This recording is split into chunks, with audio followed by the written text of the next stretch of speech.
Fencing is often romanticized in movies with sword fighting scenes, but it's commonly seen as a rich person's sport. So how did the Sarum Swords group based in Salisbury get started? So yeah, originally when I started the club, I went around to all the primary schools in Salisbury and I did assemblies at all of them, and I would demonstrate fencing, talk about the history of duelling, and eventually I'd call somebody out of the crowd to come and fence me. So that's how we recruited our first recruits, and some of them we've seen fencing here today.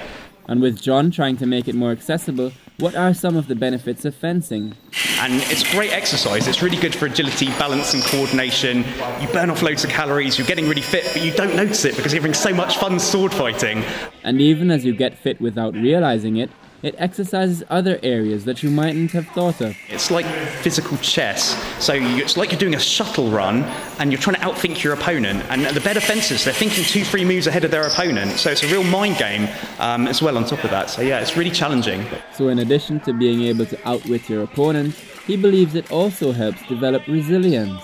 It's hard when you lose a competition, especially in fencing, where you're being physically beaten, and it really teaches you how to lose graciously and how to learn from defeat. You know, I think with the young ones, it's one of the things that I see them get out of it, is they learn to cope and bounce back from defeat and become more resilient. So we asked Ella how she feels as a fencer when she pulls on that mask. Well, for a match, if you've lost, it feels a little bit disappointing, but you kind of think of ways to improve. If you've won, you feel amazing. You feel like, yes, I've won, great.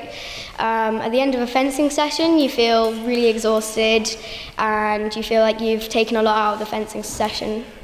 And she agrees with John that there are other benefits to the sport. It helps kind of in school when you're trying to focus yourself in tests or genuinely in lessons, because you can focus your mind a lot easier. It helps in games or PE when you're doing physical activities, because you've obviously had experience from here, so you can then use that to help you in lessons as well. So John is trying to dispel the myths and make the sport much more accessible. Traditionally, people thought it was a very posh sport, an upper-class sport. I've had a lot of people who've had that opinion, but I don't think it's that so much so anymore. In fact, our best fencer at the moment, Richard Cruz, who's a 4-time Olympian, went to a state school. So the perception that it's just happening in private schools or that it's very, very expensive is wrong. I mean, we provide all the kit for the fencers here, and we loan out all the kit for their first few competitions. So actually, the barrier to entry is very, very low, and I try and make it as accessible for everyone, because otherwise you miss out on these fantastically talented fencers. So yeah, first thing I'd like to say is that it's very, very safe sport, and secondly, it's for everybody. Ian Sheridan, That's TV.